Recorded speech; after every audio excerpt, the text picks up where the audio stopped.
Doo-doo, is he on? Always that great miracle at the beginning. It's like, is Mike Meyers on or not? I think he is. Hey, everybody. It's Mike Meyers on the Wednesday edition of the Mike Meyers Ask Mike Anything live stream. The goal of this live stream is to provide those of us who are isolated by the coronavirus an opportunity to continue our studies on IT certifications, in particular CompTIA certs. And so the goal of this live stream, as the name applies, Ask Mike Anything, is to ask me anything you want. Let's keep it, avoid politics and music, because I'm terrible at music, at least any music that came out after 1965. But the idea here is that you ask me questions.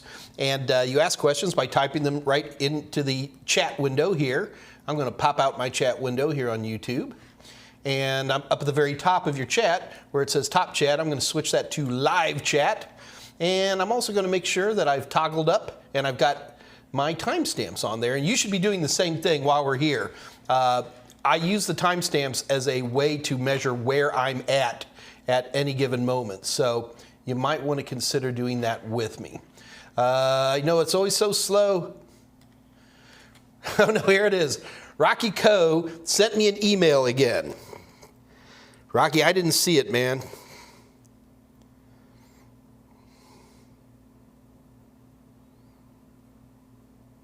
So my buddy Rocky Coe was bugging me that I haven't been responding to him, and I told him on Monday, send me another email and I guarantee you I'll respond. The problem here is, oh, I'm looking in the wrong thing. Hang on, buddy. I'll find it. Rocky Coe, give me a moment, bud, and I will find it. I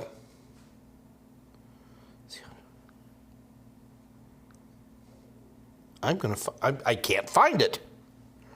We'll figure it out here in just a minute. All right. Anyway, hello, everybody. Number one, so you ask me questions just by typing them into the live chat, okay? And then I'll answer the questions.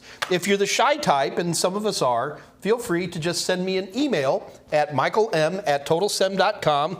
Well, unless you're Rocky, who for some reason I'm just convinced I'm never going to answer any of his questions again.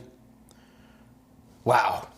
But anyway, send me an email, michaelm@totalsem.com. If you're a gamer, I'm Senor Pepe. And otherwise, just go to Desweds, DESWDS. It's me at pretty much everything. I am under attack right now. I am getting swamped. And I mean swamped with people are like, type in your 6-digit code. I was like, well, I have no reason to type in 6-digit codes for a broad cross-section of mainly emails. And so no luck yet as to figuring out what happened. This started about an hour ago. And I'm getting punched in at all kinds of different places right now. But we will figure that out after we're done here today. So do keep in mind that the live stream here, Ask Mike Anything, we started right here at 2 o'clock Central Daylight Time, and we go till 4 o'clock or until the questions run out. So either way works out just fine with me. Da, da, da, da. I am going crazy trying to find Rocky Coe. You're going to Lubja Elva at Yahoo. Okay, hold on. Guys, you got to bear with me. This has been, my buddy Rocky has been very patient with me, and I am going to now work very hard to find you. I see your email, L-U-B, Elvarita. Not going to say it out loud. Monday.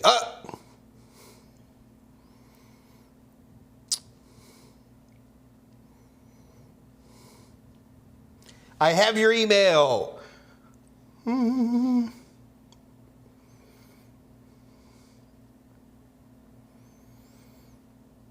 you're going to be taking your second Core 1 this week.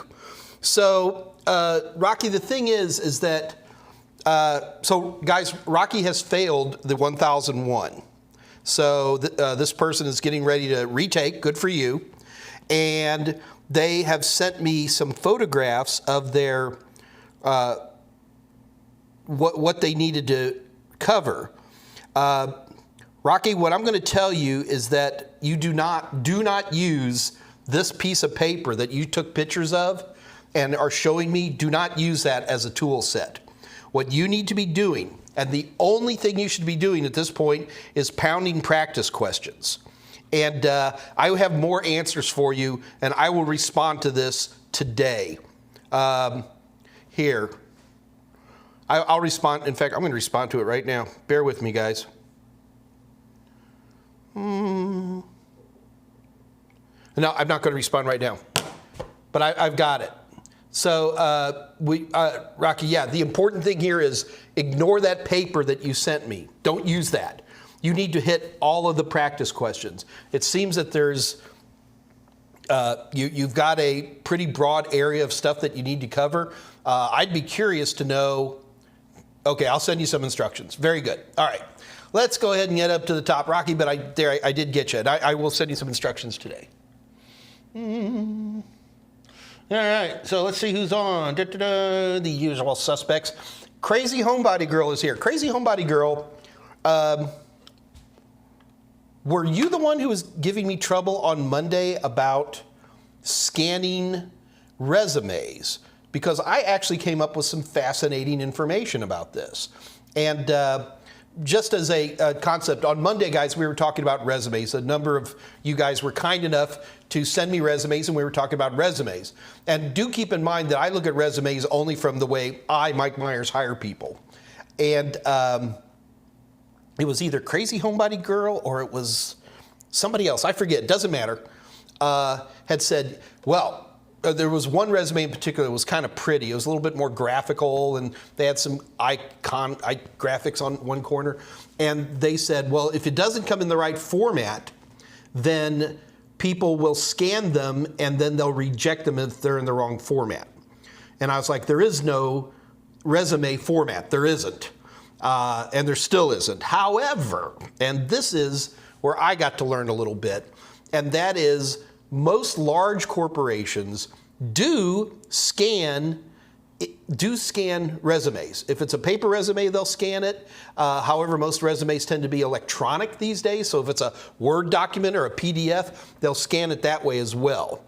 And there was some pretty strong arguments to avoid graphics, that theoretically there are some resume scanners out there that if you put any form of graphic on there, and some of the resumes we had on Monday had some cute graphics that I thought were appropriate and did well, that in theory that could be an issue.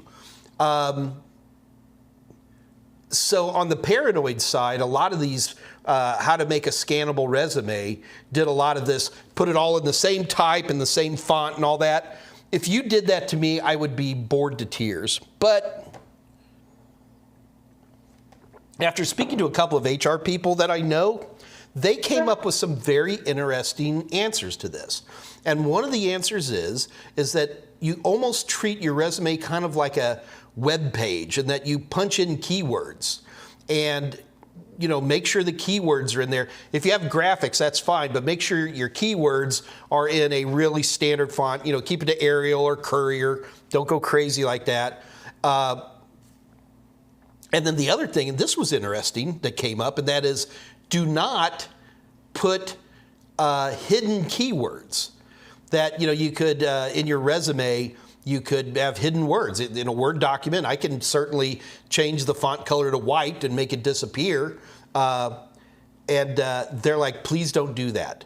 That a lot of the scanning softwares will notice keywords that are hidden like that. That clearly this is something that people do, where they try to put thousands of keywords into a resume to help their chances of, you know, getting through. But do keep aware of that. Okay, so it wasn't Homebody Girl. I don't remember who it was. I apologize. The bottom line is that there are a lot of people scanning resumes. But you can keep graphics in there. I mean, if you're really paranoid, don't put them in there. But just, you know, make sure your keywords are clear, and you'll be fine. But what's important is that there is no like one format that all people make resumes on. All right, so Michael Kenny. I remember Michael Kenny. I think I do. Andrew Parrish. Red Tuber 3 is here. Everybody's talking about coffee. Here we go. Coffee. It's not just for breakfast anymore. And yes, it's coffee. Here, people don't believe me. Here we go. Proof. There, I'm just drinking coffee, kids. I'm a little hot. So it's always fun when I see people talk about tea. So I'm not much of a tea drinker, but I do love it when I'm in the UK, and that's the one place I'll drink tea, English breakfast tea, and we'll start. Look, this is not some like pretty little tea. This is like going into a Tesco, guys, you know, and grabbing these big teas, and we just keep putting more tea bags and more hot water into the same thing, and I'll put milk in. I like old milk in my tea, and after a while, the thing's just full of tea bags, and you can almost cut this tea with a knife. It's fantastic. I see Nigel's here. Alexander Alter Ego. I want to ask Mike about the MTA 365. I mean, we can talk about it. I forget. Microsoft Technology Associate. I'm going to tell you, I'm not against these types of certifications, but they're very different than what we do. Keep in mind that for us at Total Seminars, the classic, you know, even going back to IT Fundamentals, A+, Net+, Security+, you know, that little pathway is really designed to just give you like the core understanding of the scope and knowledge of what IT is. But for us, we're trying to literally grab everybody. And you might end up just snapping RAM for a living, or you could be a security architect in some Fortune 500 company. Those early certifications are really point to other stuff. My problem with MTA, and it's not a huge problem, it's a little bit, is that like the MTA 365 is going to do you one thing. It's going to get you started in Office 365. And really more of a user than anything else. So is it bad? No. Does it show a competency in these things? Yes. But it's user stuff. Is user bad? No, it's not bad. It's just, you know, sometimes we want a little more depth.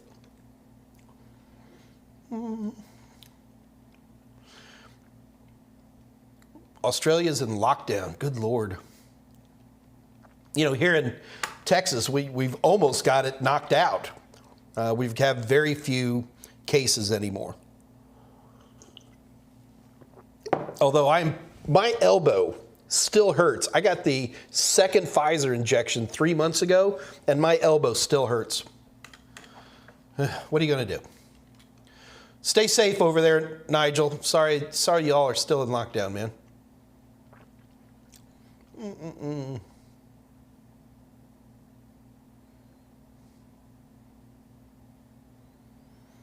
Nigel, you saw us building a blog, yes, because you are awesome.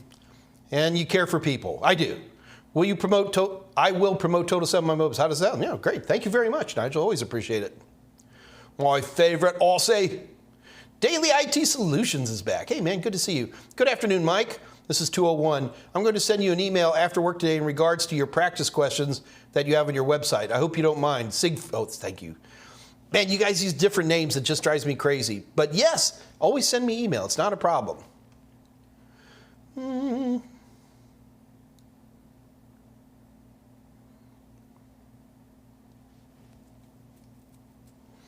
Andrew Parrish at 202. Hey, Mike, since the last Q&A, I actually got called by and have an interview. Yay! With a great hospital after doing good during the screening. No, excellent. Hopefully some certifications helped you get through that screening. What are your do's and don'ts for that? What are your do's and not to do's for that? Look, the main thing that you're doing, especially in entry-level-esque type jobs, the real thing you're bringing is some amount of technical skill. That's fine. But what you're going to do is you want to bring passion to that interview. You want to bring dependability. You want to bring integrity. When I'm looking for somebody more entry level, I want to know somebody, are they going to show up on time? Do they know how to comb their hair? Do they maintain eye contact? Are they comfortable with the society that my business is working in, whatever that might be? What else? Technical skills, of course, but that's going to come through the technical interview. The only thing I'm going to tell you in the technical interview is be ready to say, I don't know. When I do technical interviews, if people keep answering me, I'm going to keep coming up with things until they say I don't know, or they try to technobabble me. Never technobabble. But those are the big things. Easygoing, smile is a huge thing. And the other thing is take some time to learn about this prospective employer. Do you know about this hospital? Is it a famous hospital like here in Houston, Methodist Hospital, where Michael DeBakey did the, second heart transplant or whatever? The first one was in South Africa or something. Anyway, have some knowledge about the prospective employers and be able to ask them questions. I think the other big mistake that people make in interviews more than anything else is they just sit here and think all they're going to do is answer questions. When you don't have questions about me, that makes me a little bit paranoid that you're desperate for the job. And maybe you are desperate. There's nothing wrong with being desperate for jobs, but make sure you have some information about the prospective employer and ask questions. Here's an easy one. For most promotions, do you look inside the company or do you guys go outside? They may lie to you, but at least it's an easy icebreaker that'll get them going. If you want to make them laugh, a fun one to always do is, so do you have any questions for me? Yes, Bob, I do have a question. Where do you see yourself in 5 years? Make sure they have a sense of humor before you throw that one at them.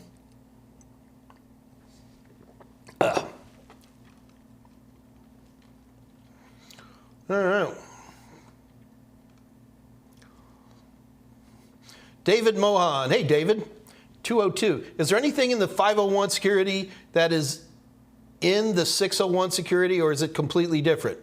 No, there's quite a bit in that the 501 and 601 share, but there's a lot that's different too. I mean, David, that's a very difficult question to answer easily. The objective lists for 501 and 601 are each 14, 15 pages long. And, they cover, Security Plus covers so many different things anyway, that it would be easy to say that Security Plus covers probably about 40 to 60 very discrete IT security topics. And a big chunk of those have changed. And it's a different animal. But it is not completely different. The challenge we have here is, and David, I'm reading between the lines here, is like, can I use 501 training materials to pass 601? I wouldn't be real confident about it. I've seen people do stuff like this, and it's not just for 501, 601, and Security Plus. Name any IT certification at any time now and into the past where there's been an update and everybody asks those same questions. And the right answer is yeah, probably, but why take the risk?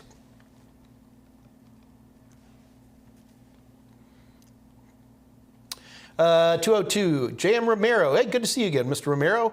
Do you recommend the MTA Server Administration Fundamental Certification? Sure, for people who are looking to become Microsoft administrators, that would be a very good thing. I know. You just want me to tell you yes or no, and I don't know what you want to be when you grow up. If you want to become a, cloud god, then probably not, so. And Rocky Co. repeated their email multiple times. I've got you. You're set. Alexander Alter Ego. It's not CompTIA related, but I passed A+ and Net. But failed my MTA server cert. Retaking it Saturday. What's your experience? I've never taken it. I've been told it was a pretty easy certification. I've never taken it, nor have I actually looked at any training materials. So this is all kind of secondhand knowledge. Sorry you failed it, At Alexander, I apologize. I've never actually taken the exam or even looked at the objectives in detail. To me, all of these MTA certifications are pretty entry level. So I'd be curious. Alexander, Alter Ego. Have you been working with Active Directory? Yeah. Okay. So. But Alexander, you passed A+ and Net+. That's the important thing.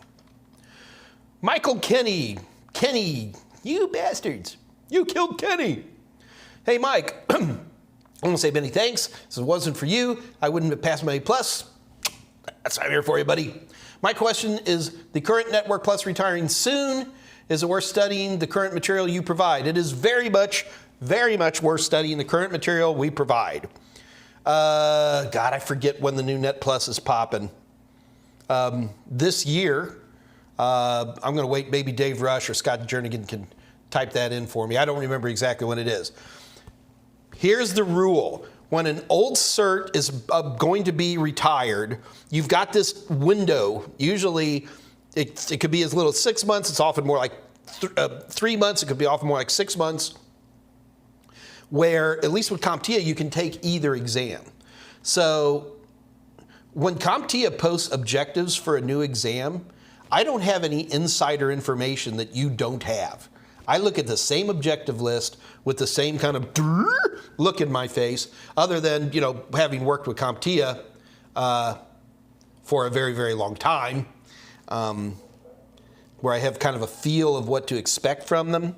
But really the bottom line is that you should always take the old exam. Always take the old exam. Nobody cares what version of Net Plus or Security Plus or MTA or whatever you want. Nobody cares. They're not going to say, well, what version do you take? Some employers might ask when you took it, and not too many even ask that. And the other thing they're never going to ask is, what was your score? The only people who care about the score is you, and that's when you're waiting to see whether you passed or failed. And then once you see that score, then you'll be interested, and then you'll forget about that too. So none of these things come into play. When a test is been announced to be retired, what that's really telling you is that test is probably, if it's ISO standard, it's been around for 2.5 years, right? And it's got half a year left before it goes. Well, that test has been out there for a while. And people who write practice questions can adjust their practice questions. By the way, guys, don't ever bother looking on my practice questions thinking I'm giving away actual CompTIA questions. I do not. But I can get pretty close. I mean, there's certain points where, it's like, try to come up with a quick example. Name the FTP ports. They're going to be 20 and 21. There's only so many ways you can phrase a question like that, right? So it can sound similar, if not identical, to a CompTIA question, but they're not. But when those new tests are coming out, since I only have the same information you do, that's usually when the training materials are at their lowest quality, is when a new exam comes out. So I've been saying this for decades, and nobody listens to me. Because the new exam's out. I got to take the new exam. No, you don't. No, you don't. Bad tech. Naughty tech. Okay, so nothing has been announced. Thank you, Dave Rush.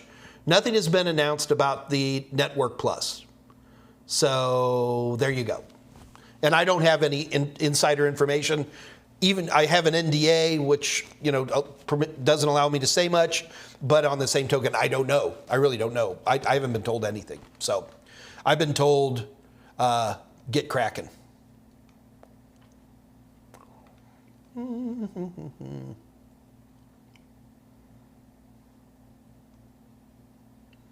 Steve G, Mike, 217. I'm looking for a new remote job, and you hire me. No, I don't have any job openings open. Looks like you guys are talking about some side stuff here.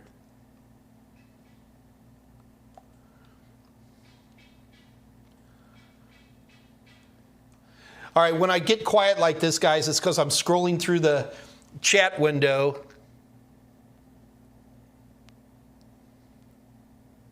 Trying to find the next set of questions.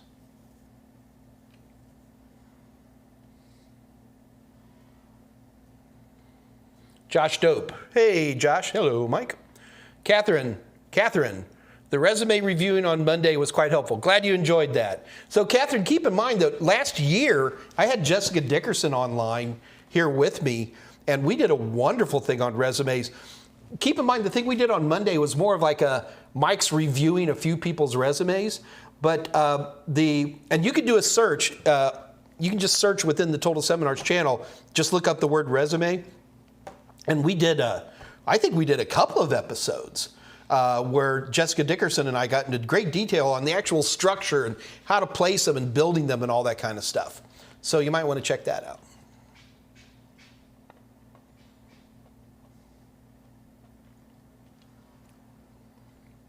Crazy Homebody Girl. It was Slayer, I think. Yes, Crazy Homebody Girl, I'm pretty sure you're right. Now that you say that, it was Slayer who was talking about the scanned resumes.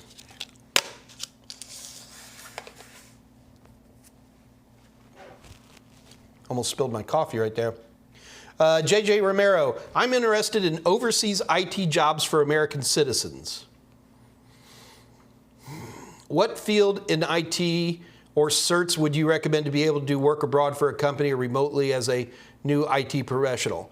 J.M. Romero, the chances of getting overseas jobs as a U.S. citizen aren't very good for entry level. The nice part about IT is that it is worldwide now, and most countries tend to aggressively want to hire their own entry-level people to get them up and going. So you're probably going to have some kind of skill set.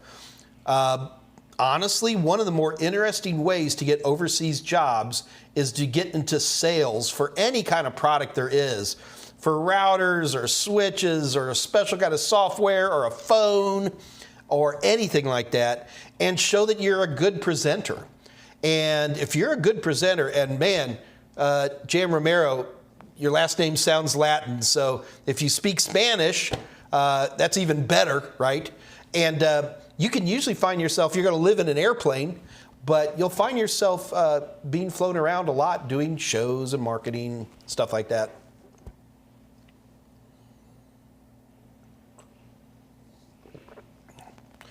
Alexander Alter Ego, Network Plus isn't retiring soon.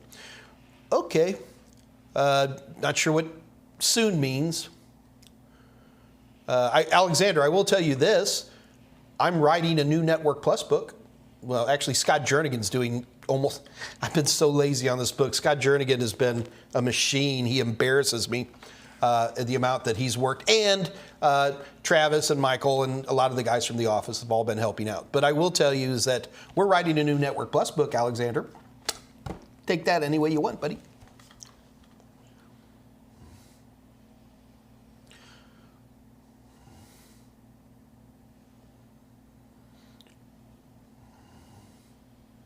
J.M. Romero, do you put whiskey in your coffee, Mr. Meyers? Not today. I'm a little bit on the wagon, guys. I'm getting, I'm a little chubby, so cutting back on the booze and, trying to be a little healthier. Himanshu Singh, where do I live? I live in Houston, Texas. Oh, Texas. Steve G. So happy to finally catch you. Huge fan of Total Sems. Thanks, buddy. One quick question, guys. How do you stop denial of service attacks? Well, denial of service attacks are still a big issue, and the answer is you don't stop them.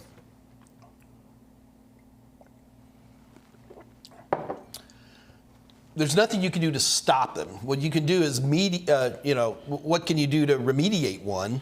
In that case, we're usually talking about some kind of front end to your, let's assume you're a website, okay?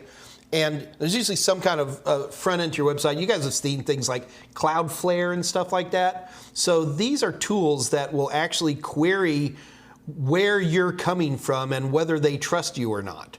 And that can often knock out, with a denial of service attack, if you can cut down the number of zombies by half, it really affects how effective the denial of service attack is. So that's the one main thing you do is we can put defensive tools in front of them to try to reduce the number of instantly known bad requests. And that's about all we can do.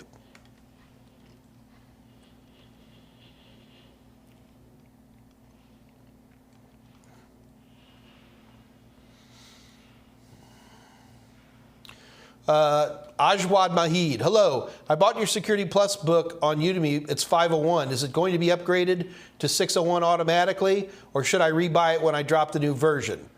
Ajwad, you shouldn't do any of those. You have till, oh goodness, guys. When does the Security Plus 501 end? Somebody's going to have to tell me. Dave Rush, Scott Jernigan, help me out. I forget when it is. No, we don't upgrade automatically. I'm very sorry. There's simply no mechanism for that.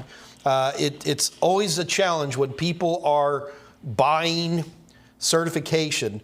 And look, you know, hold on. Scott Jernigan's typing. Let's see what he says. Okay, so it ends the end of July.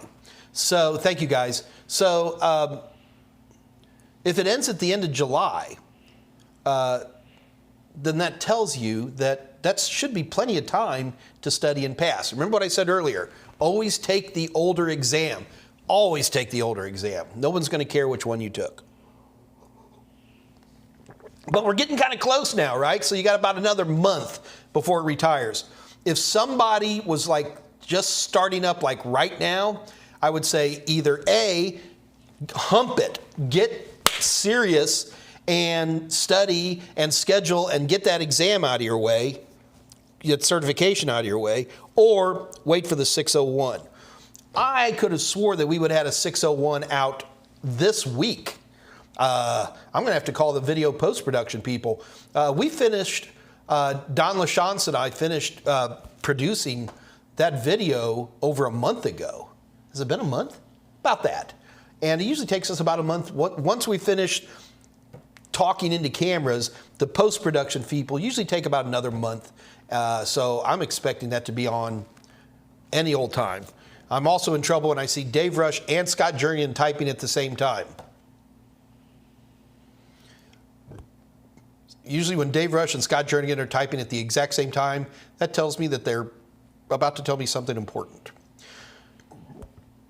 So we're going to double check. We're going to actually talk to the head of video production and see what the story is. Hopefully we can get an answer today. You know what? Let's do better than that.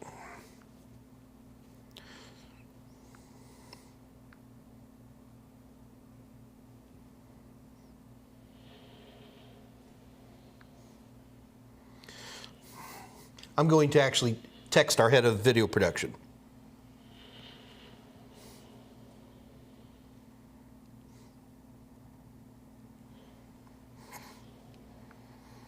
Give me a minute. Let's see. We'll see what they say.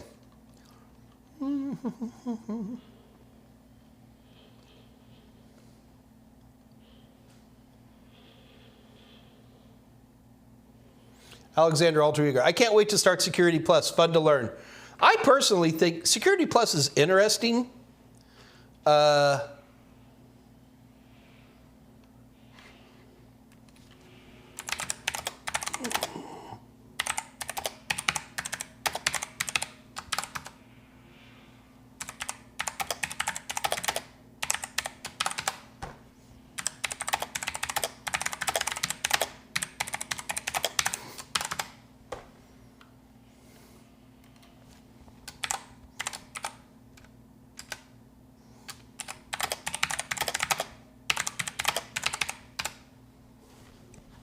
Okay, so we will be, we're looking next week to have the 601 videos up on Udemy, at least for starters. So we'll see. So fingers crossed, guys. Or as the post-production people in at Total Seminar say, we do it when it's ready to go. 2:20 p.m. David Mohan. What is NIST about? NIST is the United States National Institute of Standards and Technology. NIST has been around for a very, very long time, and it's used to help define standards. Some standards are defined here in the United States through, I forget the industry group. Oh, come on, super famous. SAE does a lot of those types of standards, but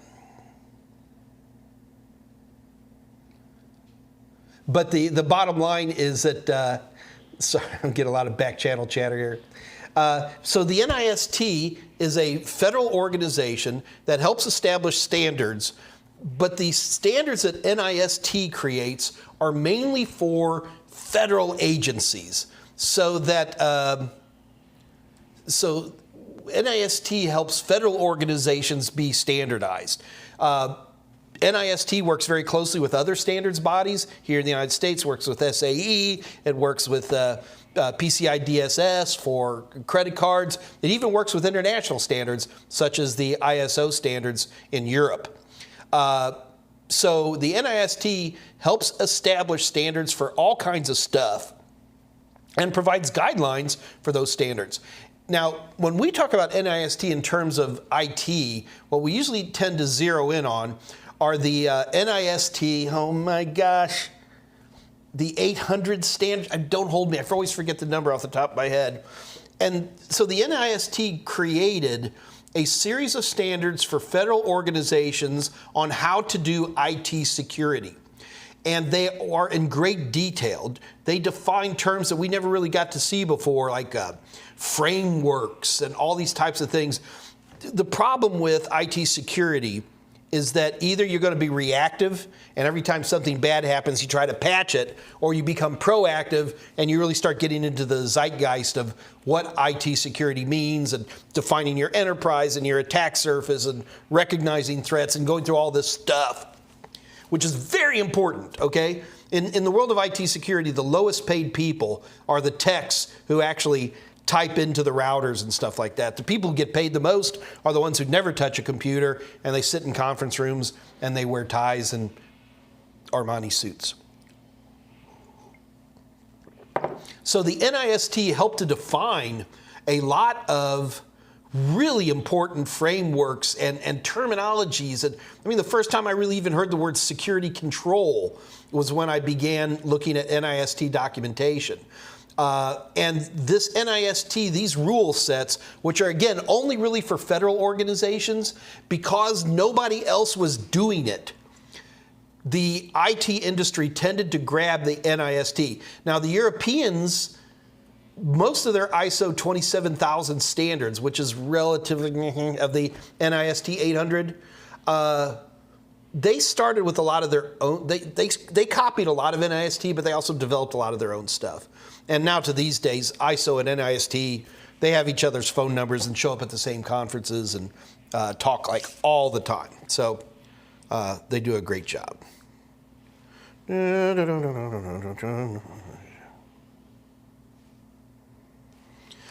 Okay. How are we doing on time? 2:39. We're doing great.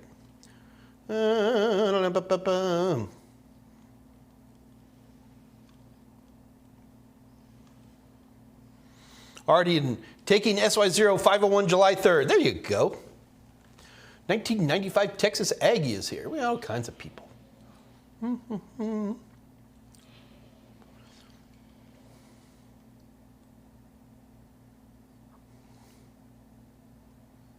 William Jeske, to seek employment abroad, would you recommend pursuing an international computer driver's license? No. So this is now two people today who are like, I'm looking for a job abroad. Number one, if you're in the U.S., you don't want a job abroad. I don't know why America seems to have it just seems to me to be a better economy than other countries. Maybe China's doing pretty good. But, stay in the States and, do the best that you can. We've already talked about maybe some of the ways you could get foreign jobs. Now, if you're in certain foreign countries, getting a job in the U.S., well, the one thing I will say about the Biden administration is that theoretically they're going to be loosening up all the, the 503BC, the international visas for people to come to the United States. Interestingly enough, Biden has not done that. We're still under the somewhat onerous Trump rule sets there. But getting into the States can, definitely happen. But the trick is that it's H1B visa. Thank you, Dave. And hopefully that'll be loosening up here, and there'll be lots more job opportunities here in the States. The other big thing, if you want to get a job in another country, is you ought to pick the country first. Because one of the biggest things that's going to happen for people who want to work overseas is the ability to speak another language.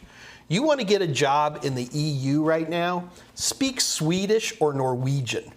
The folks up in the Nordic countries can't find anybody from outside of their countries who speak their languages.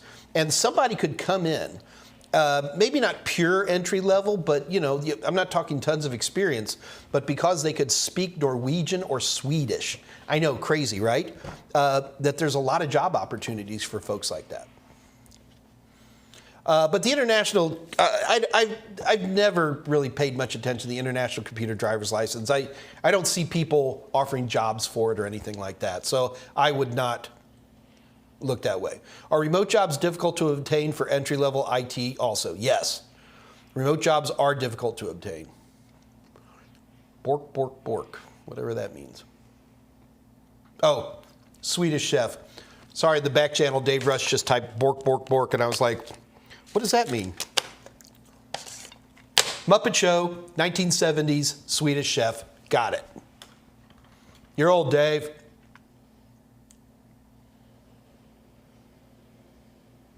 Sam Kent, studying for the A+. All right, I'll tell you what, let's Sam Kent, because that's a new name. I haven't seen him before. So I think 1995 Texas Aggie, he said hump it. Hey, 1995, here. Okay, folks, this is an inside joke just for me and 1995 Texas Aggie. You ready? Now forming on the north end of Kyle Field, the Fighting Texas Aggie Band. That was just for you, Texas Aggie. All right. Artie, good luck on July 3rd taking the SY0501. Bob Noob, why do we need to quarantine infected systems, step 2, when infected with malware? The only reason I think of why I would do this is because a worm or ignorant users would share files. Bob Noob, you got it exactly right. That's it. David Zientara, by now there should be enough study materials for the 601, right? Yeah, there should be. Yes, there is. Me and Scott's book has been out now for a couple of months now, and videos are out there, practice questions, and our competitors have stuff out. We were a little slow on the videos, to be honest. And I'm going to blame coronavirus. Corona really torpedoed us in terms of video production. Because I can write books, and I can do practice questions here in my house. But video production, you need a cameraman, you need a director, blah, blah, blah. So, da-da.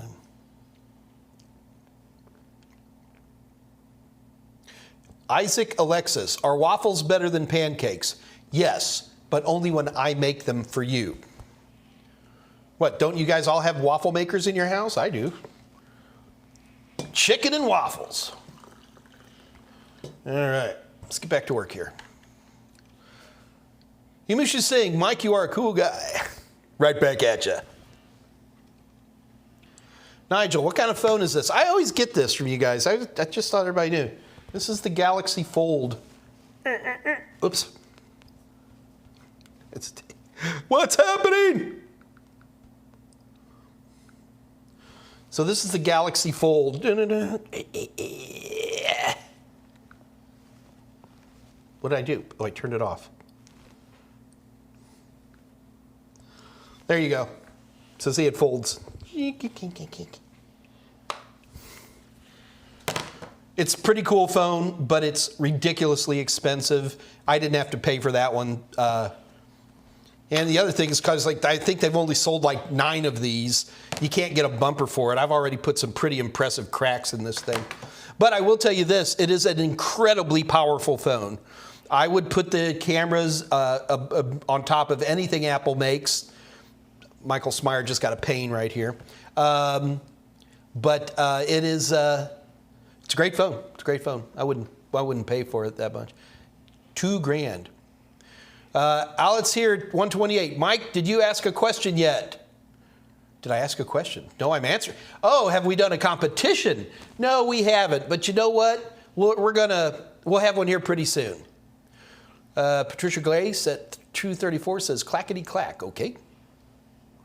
Bob Noob had to leave. All right.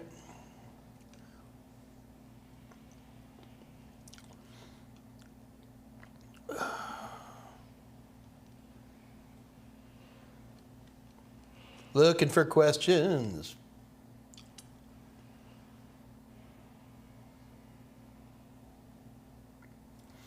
Andrew Parrish, as someone who's half Korean and living in both Korea and U.S. as a U.S. citizen, I'd say it's very difficult to get a job there. Not to say it's impossible, unless you're a teacher. Yeah, there is a lot of that kind of stuff. William Jeske speaking. Did you guys see in the chat? William Jeske's talking to us a little Norwegian there. Abu Bakr Ali, it's good to see you again, man. Hey, Mike, I sent you an email for the exam practice, but you did not reply. I won the quiz. Okay, so I know this is getting ridiculous. Kathy, our head of sales, is back on the job. So I am moving all that back to her. We should be caught up within a week, and I will help her if necessary. But we haven't forgotten yet. Eric Johnson, whitelist versus blacklist. Okay. Generically, a whitelist is a list of things that you allow to happen, whereas blacklists are a list of things that you don't allow to happen. A blacklist on a router could be a list of IP addresses that you don't allow to pass through. In that case, you would just, in a blacklist for IP addresses, you'd have a list of naughty IP addresses, maybe routers or whatever, not routers, devices you don't want to have coming into your network. A whitelist could be, these are the only IP addresses that I allow into the network. Do you understand the difference? So, but that's just one example. Whitelisting can exist almost anywhere. I've got a firewall in my, I got a host-based firewall, and I have a list. I have a blacklist of programs that I do not allow access to the internet. I don't have a whitelist because a whitelist basically, if you have a blacklist, you're saying everybody but who's on the list. When you have a whitelist, you're saying only those who are on the list. And that's the best way to look at it. Hanai Ganatra, yeah, we're about to have a competition. Hanai Ganatra, hey Mike, this is new names, I like this. I got a second line IT job, nothing wrong with that. I'm currently first, second. The job description is daunting. In my interview, I was only asked soft skills questions. What is that telling you then? Okay? What they're telling you is if they're only asking soft skills questions, then that's what they're looking for.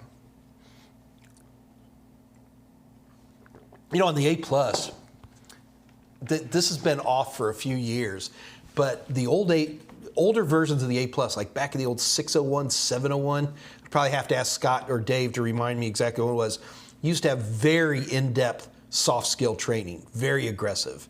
And they're still there, but it's not nearly what it used to be. And it's really hard to teach soft skills. You know? There were some wonderful objectives back in the older secured A+s about soft skills. You know, little questions like, if a person is complaining, just be quiet and let them complain as long as they're complaining about the issue at hand. Once they start talking about Republicans or something like that, then you have to get them back on track. But I'm not surprised to see that, especially because now that's just a hard thing for people to get is good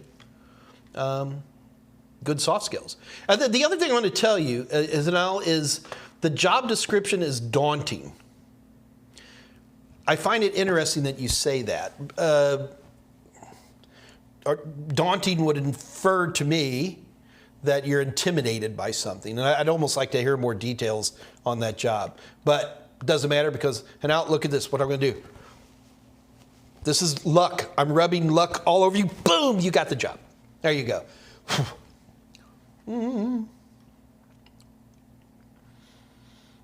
J.M. Romero, I like the videos you did about building BCs. I hope the boxes were empty. They were. They were stunt boxes.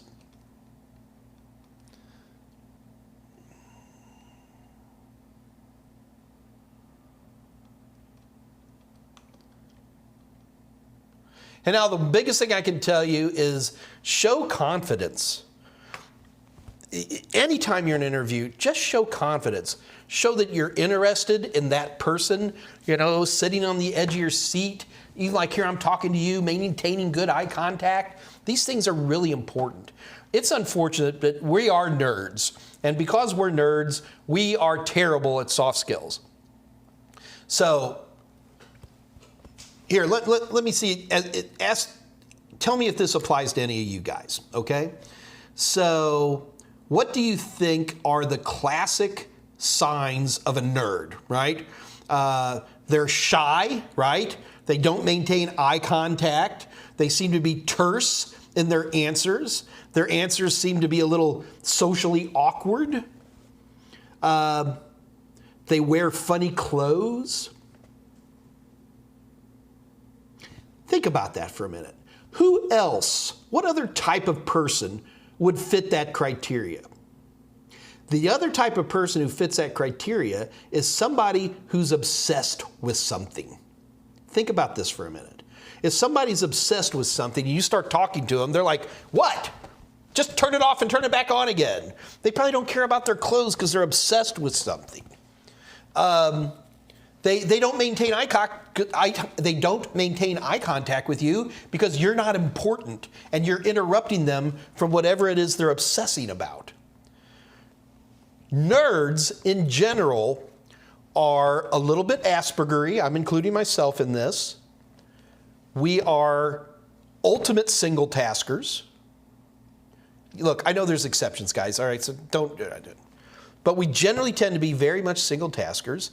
And when you, as a non-nerd, come and approach me, you're detracting me from what I call the project. Like for me right now, my project that's burning in my brain is I'm going to be talking to Kathy and making sure we get all of our practice questions out to the people who won them. And I'm thinking about how I'm going to talk to her about that, And that's really the main thing on my mind. This AMA is not my project right now, okay? It's almost, in a kind of a way, I'm a little bit irritated because I'd rather be getting everybody's practice questions out. And I'm also worried about Rocket Co because I want to make sure I get that person some good answers too. That's what's going on in my brain. And the secret to dealing with nerds, I'm going off on a tangent, I don't care, it's a good tangent. The secret to dealing with nerds, and this is so important and people don't understand this, is that if you're dealing with a nerd, make yourself the project. Do something in your encounter with this nerd that makes them drop in their brain what's distracting them and make you the center of attention. If you do that with nerds, you will own them. Now, that's not just professional, all right? Anybody, in fact, tell this to your significant other, nerds, because it works in personal relationships, and all kinds of stuff. Get the nerd to make you the project and you'll always win. Becoming a project is usually relatively easy. Nerds are incredibly competitive people. We are. We love to compete. That's why you always hear these nerds will like try to talk over each other and techno-babbling each other. And, you know, my computer is always bigger than your computer, stories and all that. So all you can do is challenge them.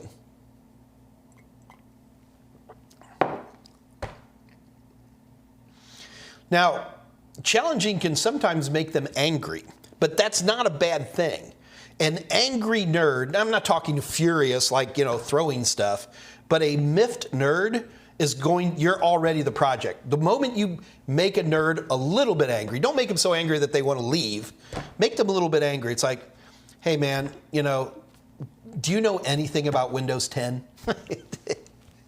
That gets us every time. Yeah, I know a little bit about Windows 10. Yeah, baby. You know, what do you mean? Show me your computer. Oh yeah, move, you know, and you get it going. So that's always an important issue. Well, I don't even remember why I started this line.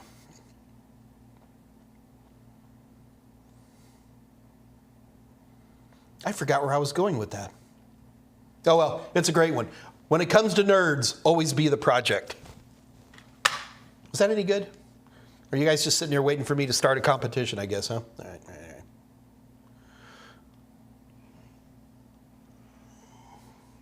all right. Alexander Alter Ego. Is the book available in Europe, the 601? Yes, or it's Amazon, sure.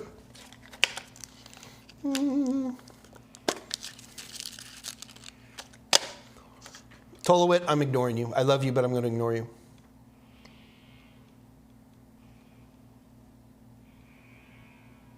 Teacher Russell decides to show up at 2:45. All right, well, I told everybody how they can make it $5,000. Scott's around. Oh, Teacher Russell. Scott is so busy working on the Network Plus book that I've been ignoring that he's concentrating on that. David Mohan. Kathy has finished her mission. Michael Kenny. Do you recommend Server Plus? Nah, not really. And Michael, I mean, we can look. I mean, one of the nice parts about being Mike Meyers, popular author, is I can write on anything I want. But the reality is that I write books on stuff that I think is going to get people working. That's my main job. My job, as I perceive it, is to develop training that gets people work more than anything else. And so I tend to concentrate on certifications that I feel are popular, well-positioned, that will get people jobs. And I tend to be more in this CompTIA world just because I like that. I think I'm good at getting baby techs online, and then, you know, when it's time for you to start becoming a Cisco or a wireless professional or a cloud god or whatever it is, then I just wave and say, write me one time or another. So, so I don't see a lot of traction for Server Plus. I'm not against it. I don't know.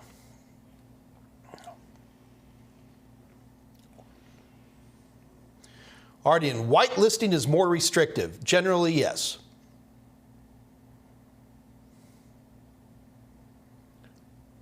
Rocket Code, they want to go through people's phones. That's why he is asking Mike.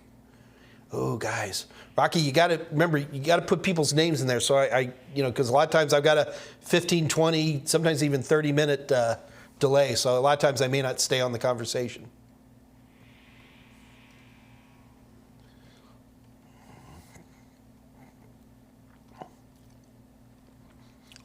Scrolling.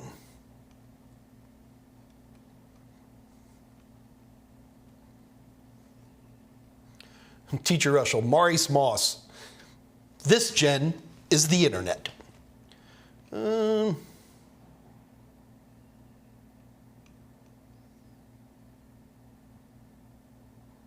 I got the job. There's one thing in the JD. I don't know what JD means for Justice JD. Joint that says job description that says must know a range of hardware configurations. What does that mean? See, you got the job. You know, you got the job. So you need to start asking your boss, you know. I know, you go up to your boss and go, I know tons of hardware configurations. What are the ones you guys are worried about? You know, you got the job. You need to start asking some questions, especially when you're a new guy. Crazy Homebody Girl. Sounds like me, except the funny clothes. Oh, Crazy Homebody Girl, you probably wear funny clothes too.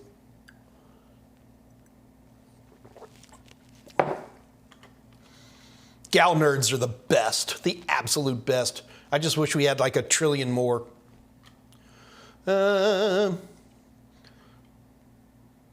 Yes, you guys are all nerds. You absolutely are nerds. There's no evil in that.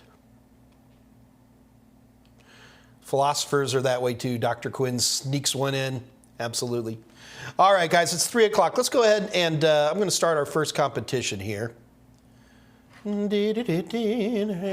course, I'm not ready, but we'll make ourselves ready. So hats off to David Mohan from last Monday, who put us all in a backspin. one of the, on the competition on Monday, one of the questions was, shoot, I forgot what it was. Was it like a raid question or something? And ends up, so CompTIA does this all the time. So CompTIA will have a Security Plus question, okay? And then as things get updated, suddenly maybe this particular question gets pushed down to Network Plus. And then at a certain point, that Network Plus question gets pushed down to A+. This happens all the time with CompTIA. I'm not saying exact questions, but topics, okay? And we had a question in there, and by golly, David Mohan found it. RAID, that's right. Thank you, David Rush. So Dave Mohan, kudos to you for helping us out on that one. All right, so what do we want to do today, guys? Practice questions. We got a lot of newbies in here, so I'm going to do A+.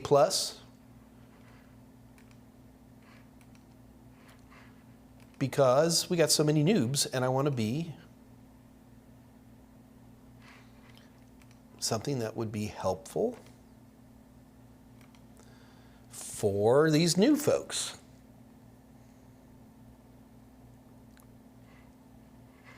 This is an interesting question. Okay, so the question I'm about to throw up here, these are multiple choice questions. Do not answer A, B, C, or D. You have to write out at least enough of the answer so I know what you're trying to say, okay? Doesn't mean you have to write out the answer perfectly. So don't put A, B, C, or D. Also keep in mind, I get to choose who got to answer first. Whoever answers first wins 90-day access to the Total Seminars practice questions of their choice. And just because you think you're first, that doesn't mean it shows up on my screen that you're first. So that's the thing. If you want to participate, but you don't want to win anymore, just put pass. Type in your answer and then say dash pass. All right, and then we'll skip you because some people have won a lot of stuff. I don't know if you guys notice this is not a very big live stream and we give away a lot of stuff. So all of these things in mind, let's talk about the question I'm about to give you guys. This is a fascinating question. The reason this question is fascinating is because, as I always tell people, the number one reason people fail CompTIA exams, number one, is test anxiety. That's the main reason people fail. The number two reason that people fail CompTIA exams is that they know too much and they try to read things into questions that aren't there. And then only number three reason is lack of knowledge. Isn't that fascinating? Here's a question that's going to completely murder anybody who knows too much, because you're going to read too much into this and you're going to make it hard. With that in mind, are you guys ready? So in order to win, whoever types the right answer into the live chat first gets the product. Ready? So here we go. How are WANs identified? Logical addresses, Ethernet addresses, physical addresses, or MAC addresses? Elaine Batzer. Hey, Elaine. Good to see you, man.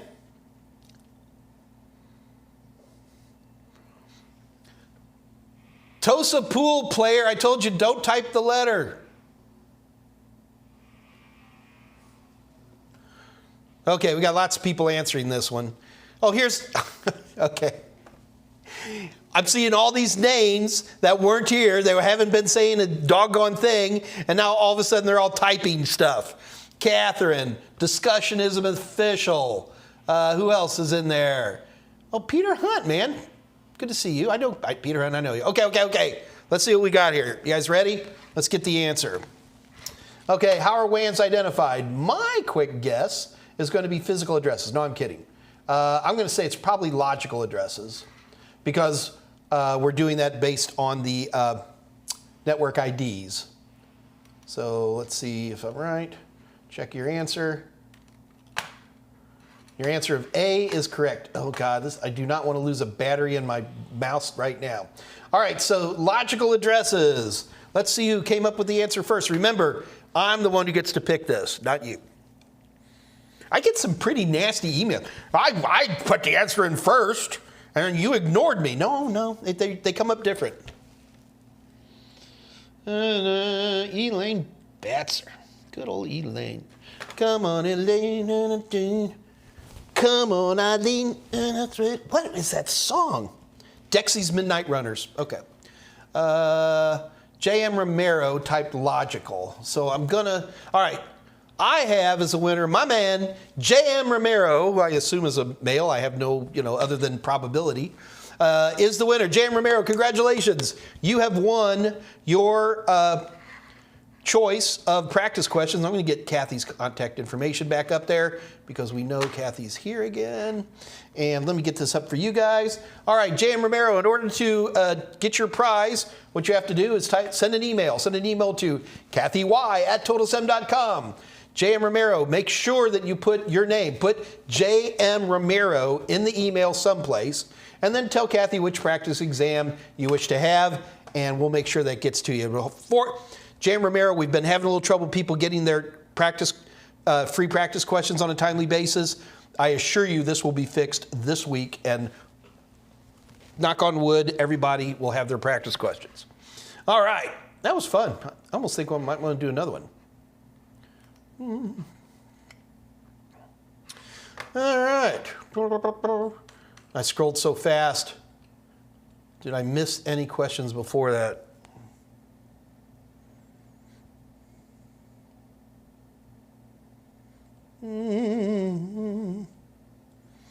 Looking for questions. 1995 Texas Aggie. I don't like Star Trek, Star Wars. Really? That's sad. That is just sad. Hold on. I got something for you, 1995 Texas Aggie. Let's see if I can get up without snapping this wire. Where's all my stuff?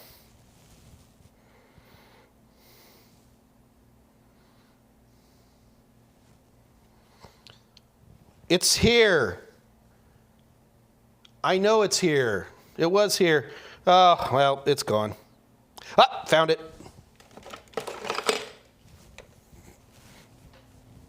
1995 Texas Aggie, this is for you. Hold on. Mike, what's happening? Oh, it's great.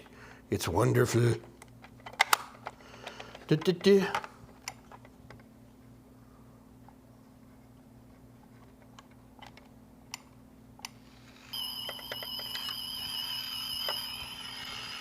It's a tricorder. I love my tricorder. What, you don't have a tricorder? Come on. I see life forms, Captain. Yes, I love Star Trek and Star Wars and Star anything. I am your father.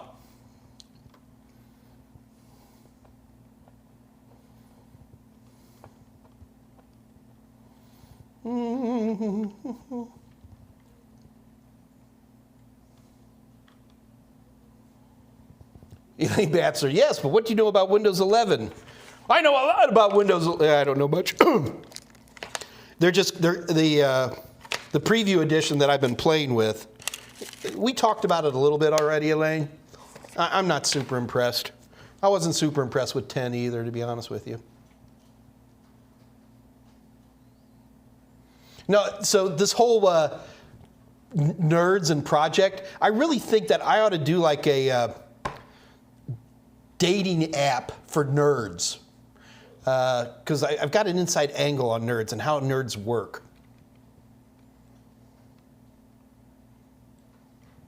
All right, but we have some serious. My friend Tom Pinkerton at 3 o'clock has a serious question. Why don't we address a serious question?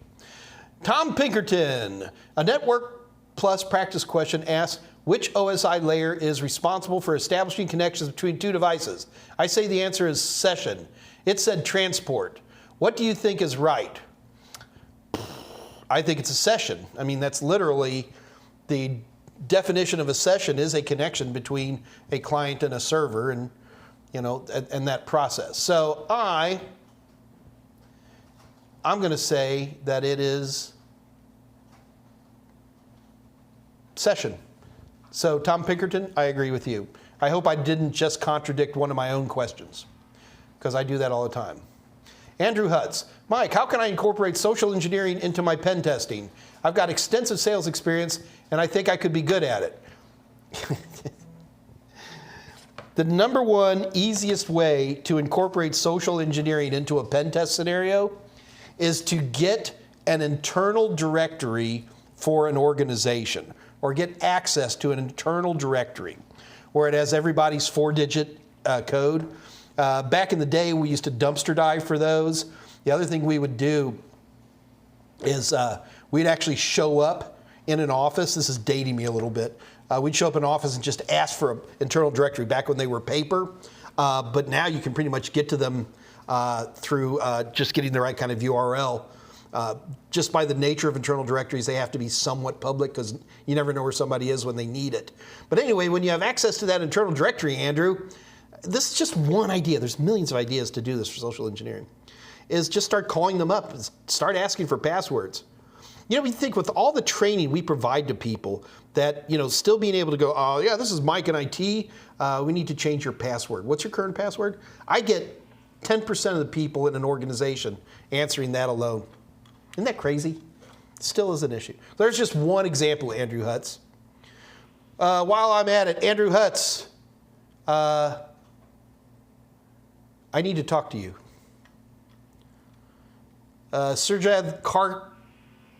Suraj Karthik, I apologize for people. I maul your names. I apologize. Hey, right back at you, Mike. David Mohan, what would you do without port 443? I'd use 442. Elbow, what seems to be the general consensus on Windows 11? Pretty interface, no meat. Alexander Alter Ego, Elbow, new GUI, same thing. Yep, I'll go with that.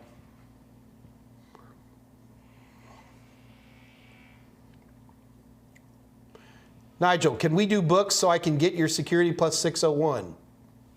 Can we do books? I'm not sure what that means.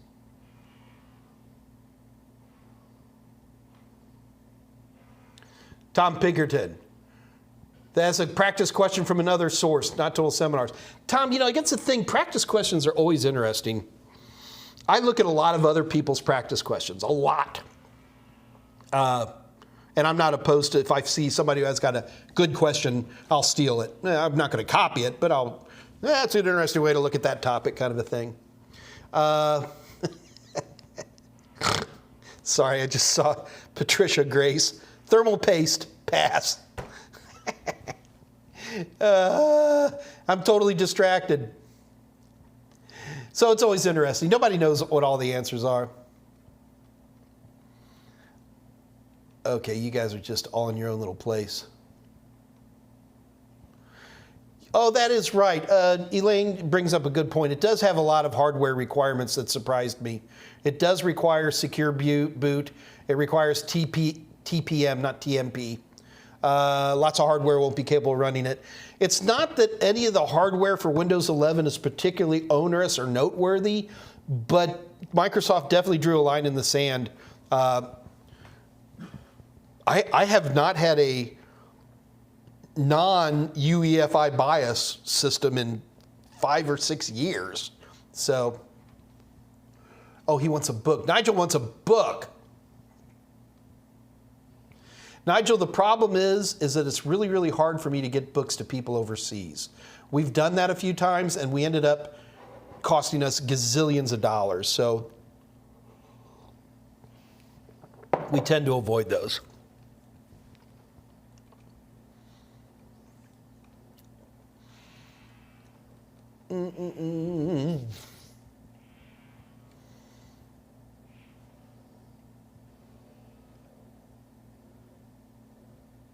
You guys are hilarious. Elbow at 309. No tricorder for me, but my water bottle does make kind of a communicator chirp sound when I drink from it. Does it count? Absolutely. RDN. Mike Meyers, what's your favorite certification? My favorite certification in just terms, I got to go with Network Plus. The reason I love Network Plus, I often make the joke that Network Plus is the most important certification you'll never need. Network Plus is the last time you get to learn about networking from a vendor neutral standpoint. Anything you're going to learn past Network Plus is going to be a Cisco bend to it, or a Microsoft bend to it, or an AWS bend to it, or something like that. I like Network Plus because this really is where people get their first ooh-ah. You know, so it's Network Plus is where you first learn what DNS really is, what you first learn what DHCP really is, what you really start understanding, you know, layer 2 switching versus layer 3 routing and that kind of stuff, or even understanding that term. This is the first time you really understand why OSI, after all these years, is still a really practical way to discuss networking generically. So it's probably Network Plus.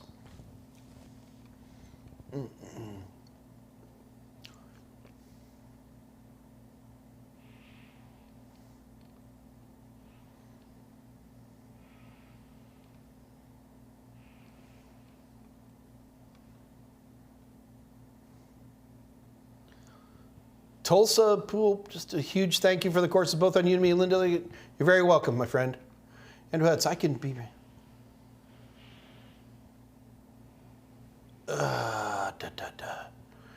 Andrew, send me in here. Andrew, this is for Andrew Hutz. Hold on.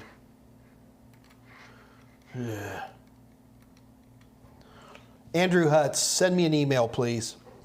I know you're on vacation. Send me an email.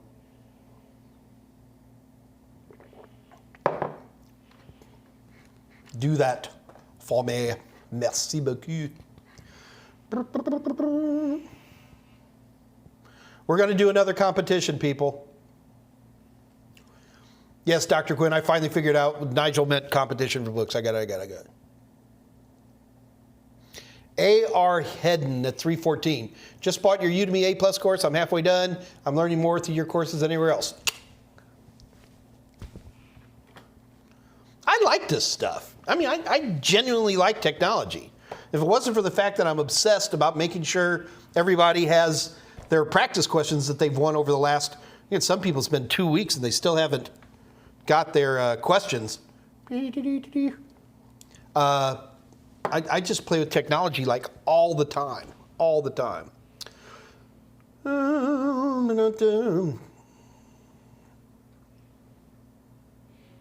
J.M. Romero, I have used Measured Up to practice for certs in the past, but a lot of times I never see the practice questions in the real exam. And no, you shouldn't. If you use my practice questions, you'll never see any of my practice questions in the real exam. Although I will tell you, for over 10 years, my home telephone number was in the A+ exam. This is years and years ago. CompTIA was basically asking for questions. So at Total Seminars, we gave CompTIA our entire test bank. This is a long time ago. And they basically took a big chunk of my questions verbatim and put them into the real A+ exam.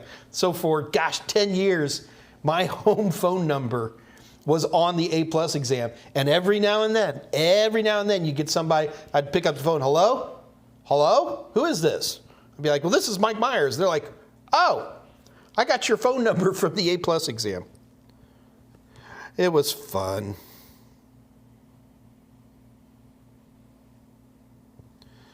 I wouldn't say I missed that call, Bob. Andrew, got your email. Thank you, sir.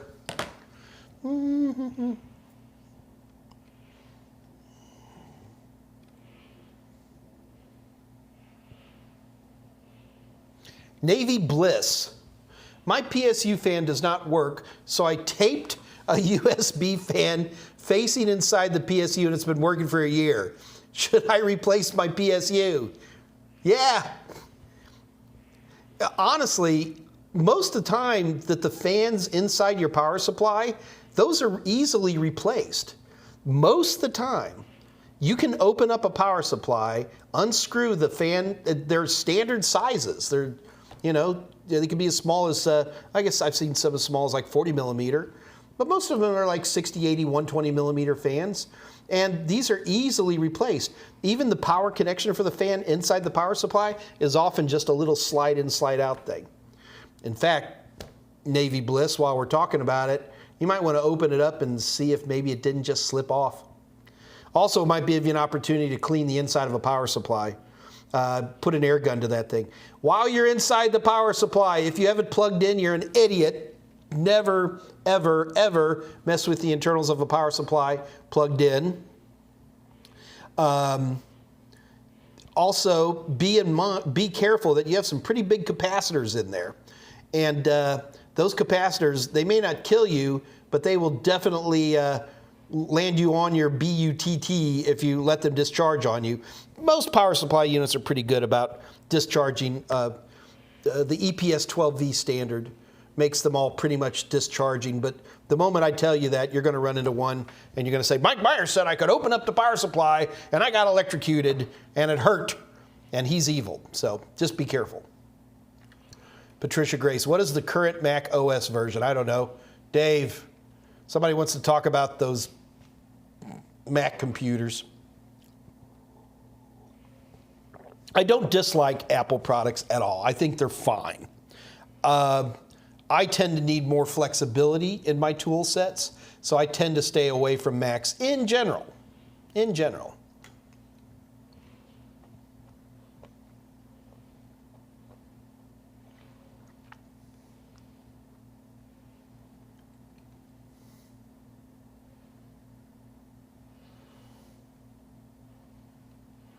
Looking for more questions. I'll tell you what, let's do another competition while we're in the... Let me scroll up another. I'm going to stick with A+.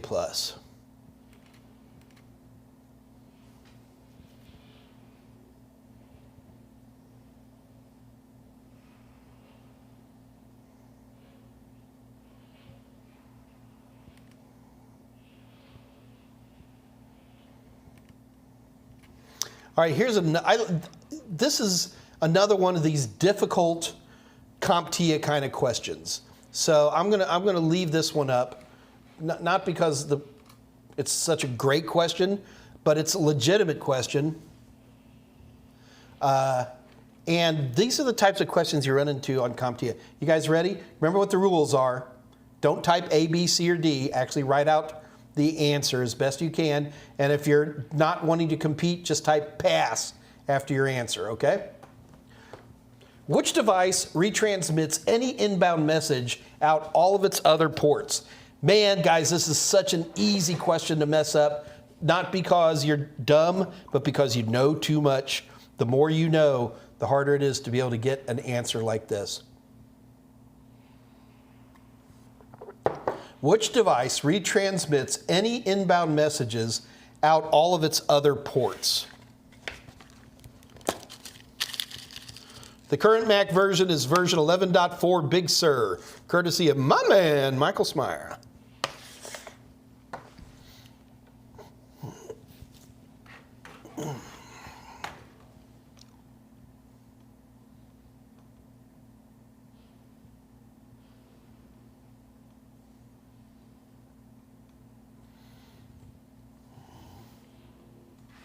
All right, we got a lot of answers here. Patricia Grace, you're so funny. You're hilarious. All right, I'm pretty sure the answer here is going to be hub. Your current answer of A is correct. So the answer is hub. But why is it a hub? Now, if you look at this, you could say, for example, why wouldn't it be a switch? And remember, that one's easy. Is because the switch only does point-to-point links. So, yeah, you guys were not fooled. Everybody did really well. So now I got to find out who did hub first. So the answer is YL. YL? YL? Y1? Y space something? Anyway, congratulations to you, Y space something. You are the winner of our second contest for today. And in order for you to claim your prize, I need you to contact Kathy Y at Total7.com. That's Kathyy at Total7.com. Put your name in that email someplace, Y space L or Y space 1 or whatever it is, and then let us know which practice exam you'd like to have, and we will get that to you. So congratulations to you, YL. Well done.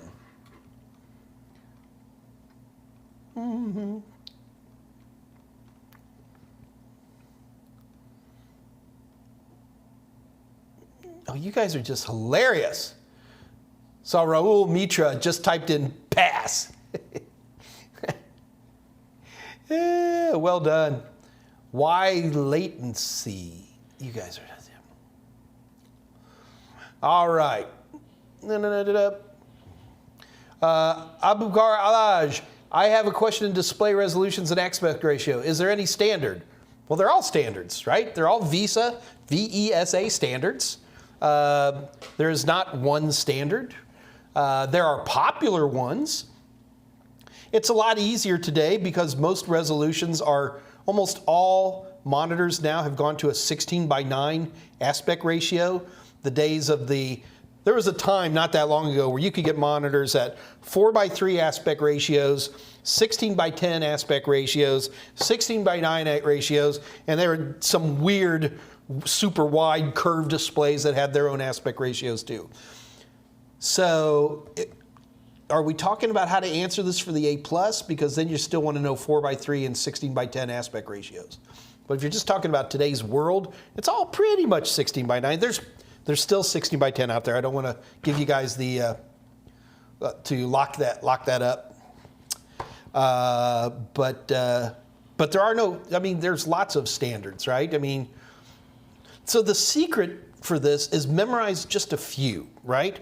Like for example, if you memorize a regular HD image, okay, then you can always just do the calculations to figure out what the numbers are from there. So that's usually the easiest way to handle those. But the questions aren't very hard. You're not going to get definitional questions on the A+ that says, you know, XGA is what resolution? You're not. So don't panic about those things. Tolowit, he has me on ignore. If we're talking about he being me, oh, Tolowit, I never ignore you. I just quietly chuckle and move on.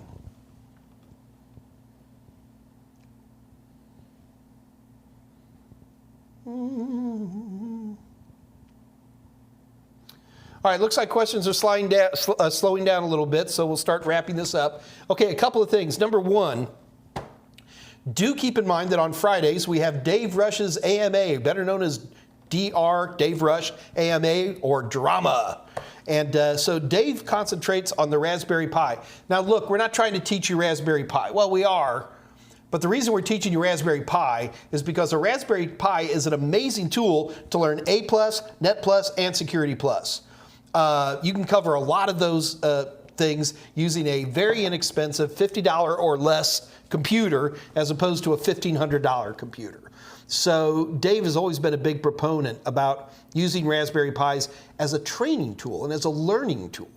And why spend $1 bazillion when you can get a Raspberry Pi to do the same thing for 50 bucks?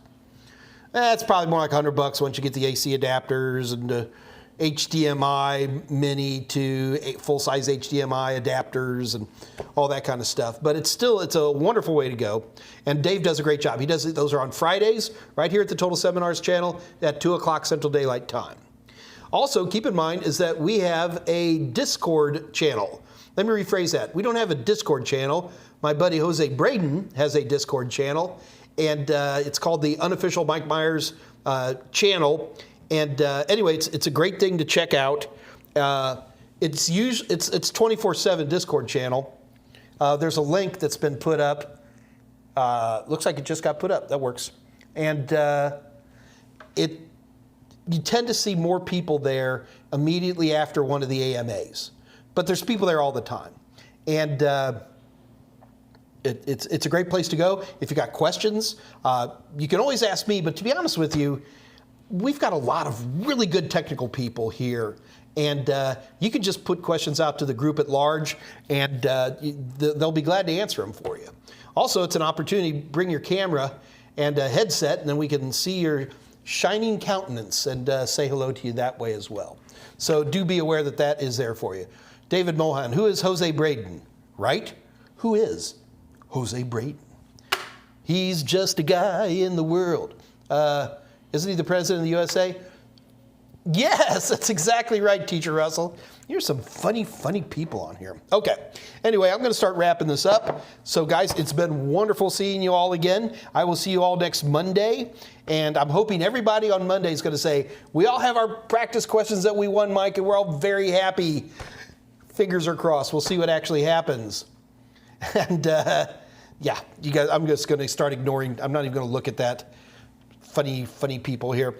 And anyway, so we are out of here. I will see you all next Monday. And until then, y'all be good. And I'll see you later. Bye-bye.